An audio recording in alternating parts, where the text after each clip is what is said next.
Hello, everyone. Cindy Turner here, creator of Evolving Women. And today I have the gorgeous Melanie Spears. Melanie is, in her own words, a creative soul. She has many, many talents, and I'm going to leave her to share some of those things with you. And I met Melanie about a month ago. I was invited to a women's weekend away with some spiritual business owners and had a phenomenal connection with the beautiful 6 women that were invited. And Melanie was one of those women. And I was just amazed at how incredible and extraordinary the work that this woman is creating in the world is doing. And I wanted to introduce her to you. So welcome, Melanie. Hi, thanks, Cindy. Thanks for inviting me. Absolute pleasure. So I'd love to hear a little bit about your background. You have so many talents. I'd love to hear it in your own words, you know, how you describe yourself and your journey to date. Okay, well, I guess first and foremost, I'm the publisher and I guess creator of the Gratitude Diary, and that's probably where most people recognize me. But that's, you know, a journey that's been in existence for 10 years now. And so prior to that, I was working in the mental health service in Byron Bay, and I was the after hours crisis intervention worker. So background in mental health and psychiatric care. And that kind of came to an end, you know, just feeling like I'm not doing enough. I'm working in a government system and I'm not making an impact.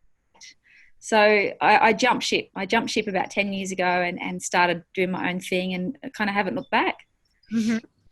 And what are some of the areas that you're working in at the moment, Mel?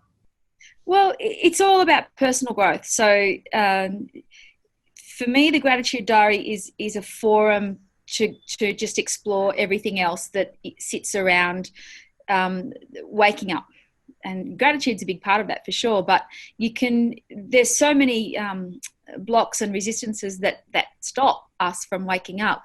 And so those areas need attention too. You know, I guess the positive psychology movement was really popular in the 90s, and I think it's great that even happened. You know, working as a mental health nurse, not having any you know, support for positive psychology back in the 90s when I worked in there, we were mainly medication and you know, restraint, you know, containment and medication. And you know, really back then we weren't even looking at family issues, like, you know, what had happened, you know, with parents and what had happened with the grandparents. And so it was kind of like, it was kind of like a Band-Aid service.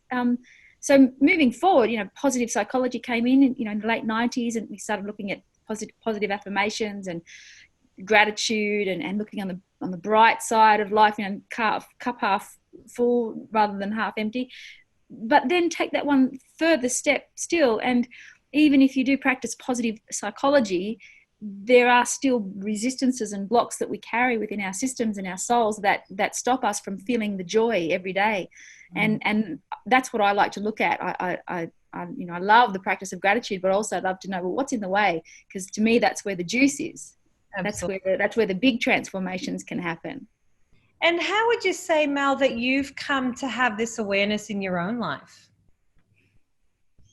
I think it's just purely based on my own search for joy. I do consider myself a happy person, but you know, there's been times in my life when I kind of look at where I've been and where I've come to, where I look back and think, gee, you know, I didn't marry, I never had a family, and I've had a great life, you know, there's no doubt about that. But I look back and think, why didn't I kind of, you know, take the risks and take the jumps that I always thought that I would take? And so that's been me looking at my journey. So as I dig into my own story, if you like, and my own traumas, and I think just about every single soul has had trauma, then that helps me kind of understand how, you know, how the mind works and how the emotions work, and gives me insight to be able to, you know, deeply help somebody else. So really, I'm the wounded healer. Yeah. And for many people that have moved into that healing, counseling, psychology space, often have woundings that they've been looking for answers around and want to go on to help others. Yeah. Yeah. Certainly my take on it anyway. Yeah. Yeah. Yeah. Interestingly enough, though, Cindy, I'm actually developing a course right now where it is also time that the wounded healer, it's very chironic. They call it, when the chironic healer. So it's a planet actually that's in Chiron, or a constellation that sits in Chiron, and that the age of the wounded healer, has been strong. Early 2000s coming up to now. It's almost like every healer is a wounded healer. That's kind of how it looks. But that age is also coming to a close, and so the workshop that I'm at the moment, that's going to be released in December, at the end of this month actually, it's about coming to the end of the phase of the wounded healer. So that, because what we've been doing as a wounded healer, all of the energy has been going out, to help others, so that we want to make a difference, and we want to be able to help because we're empaths, and we have empathy for what's going on, and we understand. So it's a beautiful setup. But I also feel like that there's a massive shift happening at the moment where those of us who are the wounded healers actually have to change that energy from going out and flowing out, into others and into the world, and back in on the self now. So it's actually time for the wounded healers to come home. And that's what my online course is about. So we're going through another shift right now, and that's me too. I'm coming home. I'm wanting to unravel me now more than others. And perfect timing coming into the end of a decade and starting anew. Looking at 2020, which I think feels like a really positive, exciting year ahead. So I'm looking forward to that. Yeah. So, one of the things that I absolutely love is your gratitude journal. And it's the most beautiful book that you've ever seen or touched. And it's just filled with gorgeous quotes and space to consider your gratitudes each day of the year. So I absolutely fell in love with this when I got my hot little hands on it. And lots of people would be getting this for Christmas this year from me.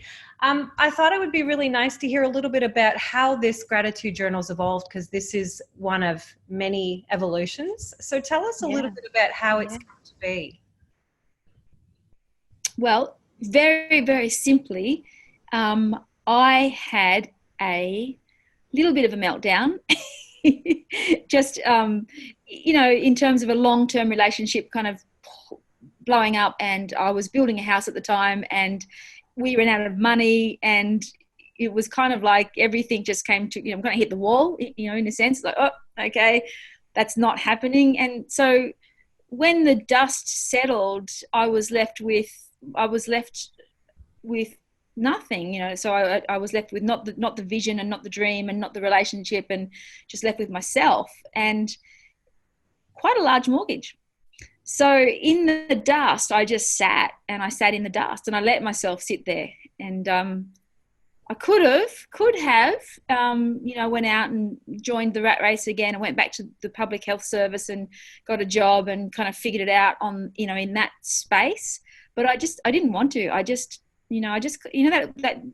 That old phrase, devastation, the diva station, you are, connecting back in to the angels. So I just sat in the aftermath of that, and in my sitting, the practice of gratitude sort of overcame me, and I just got this message like, well, Mel, why don't you just sort of focus on what's good? And at that time, I was actually sitting on my veranda. You've been to my house, so you know my view, right? Beautiful view. So so I'm sitting there, kind of going, well, what's wrong? What's wrong with this? And at that very moment, I was eating eggs actually, and it was like, well, I actually did a béarnaise sauce, like the yellow hollandaise sauce, and looking at my eggs with my greens from the garden, and my little bit of red onion, and my gluten-free bread, and my spinach, and I'm looking at that going, what's wrong? Like, really, like, I think at the end of the day, at the time, there was a war there was strife. Yeah, it was around 11. Yeah, there was strife in overseas, and the weapons of mass destruction and all that kind of thing. And I thought to myself, gee, I'm a long, long way from anything serious. I've got my own little crisis here, but I am a long way from anything serious. And at that moment, a whale jumped out of the ocean, which I could see from my veranda. Yes. And kind of thinking, you know what, my little story, my little crisis, it's a speck, in the greater scheme of things. And I always say to people who are Westerners, if you're a Western person and you have social security, you really, you really have so much opportunity. Absolutely. Because we are the top 10% wealthiest people in the world, and so if those two things, that you can do, you can make a change, you can make a shift, because most people don't have enough, to even think about their own personal development. So one of my favorite quotes of all time is, our problems are other people's dreams. And when we put it in perspective, comparative to many people on the planet, we are very, very lucky. Yeah, absolutely. And so now I sort of came from that, and so I journaled in my flat, and I used to be just journaling all the time. I used to constantly orientating myself into what's good. And what happened was, it's like this ball of energy sort of just came, and it kind of just egged me and kept me safe. And the banks would ring and they'd say, can we speak to Melanie Spears? And very serious voices, and their energy was quite threatening, just the current of energy that came through the voice of those people in those institutions. And I was just like, I was just like, oh, good morning, how are you? I'm sorry, but no, I can't pay my repayments today. When are you going to pay them? I don't know. I wish I knew. But I was friendly and kind and nice, and the people on the other end of the phone just they really didn't know how to deal with me, because I was happy. And surrendered. And I just said to them, look, I don't know what I'm going to do, but I promise I'll call you as soon as I know what's going to happen. I'll let you know, but at the moment I don't know what's going on. I don't know what's going to happen, so that was kind of me just saying, whatever happens, I'm good with it. And it sorted itself out. The property sold, and I never went bankrupt, and I had enough money to eat, and it was all fine. It all worked out in the end. And so tell us a bit about how the gratitude journal actually started then. You were in this space and probably feeling a little bit down on your luck and feeling sorry for yourself. How did it be from there? Well, I started the practice, and then I started to journal my practice. So I used to carry around 2 books, my daily kind of diary and then my journal.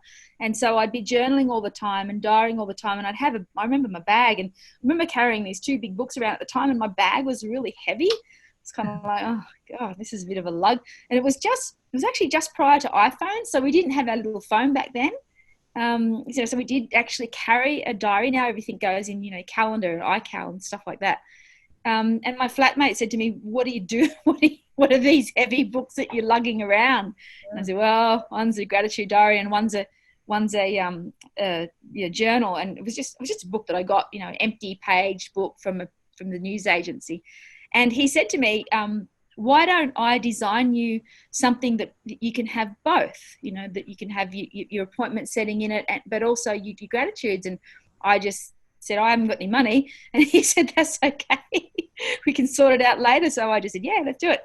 So I just stood over his shoulder, and he did it. And I said, I want this, and I want a page, I want gratitudes, and I want appointments. And we've got to put the moon in there. So we put the moon in, and we've got to put these quotes in there. So I'd go and I'd research all of these quotes about gratitude and my favorite authors and my favorite teachers. And I think at the time was Eckhart Tolle, Oprah Winfrey was my favorite, and Anais Nin was another favorite. So I'd put all these quotes in the book, and I thought, it's got to have pictures. So I went and found some lovely imagery to back up my quotes, and it was just this little creative project, really. It was no big deal, just something to do when I was having my meltdown.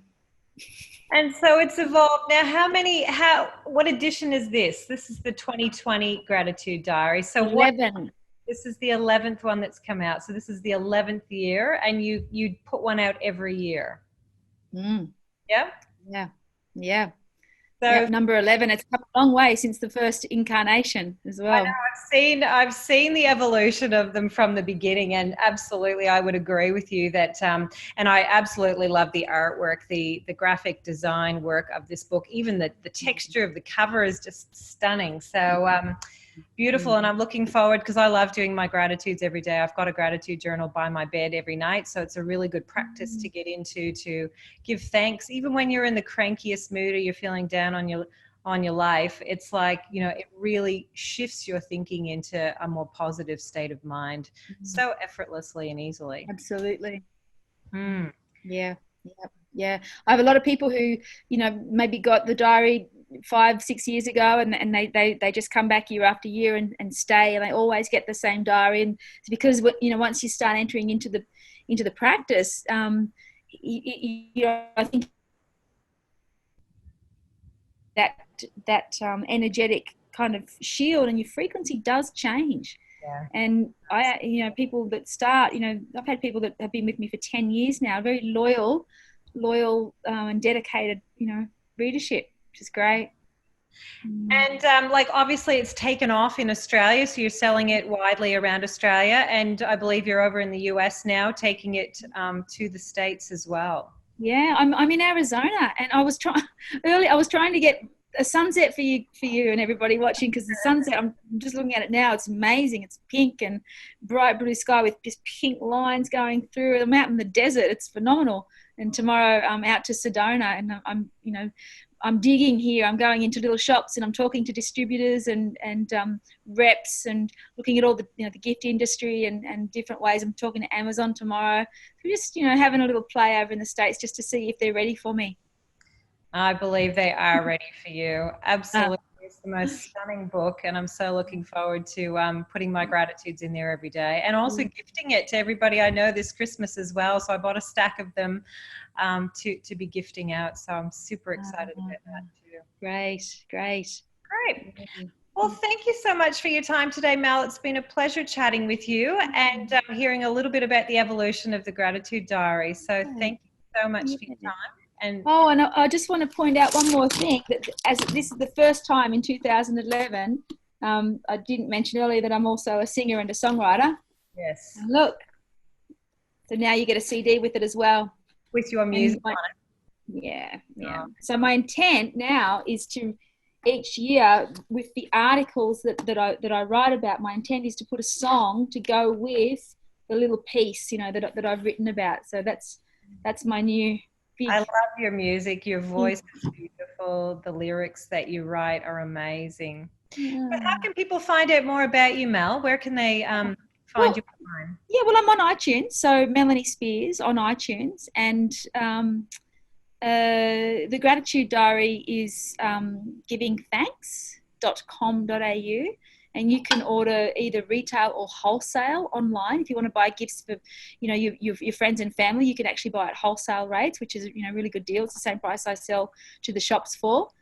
And iTunes, gratitude diary, and givingthanks.com.au, and my phone number I think is in the gratitude diary. So yeah.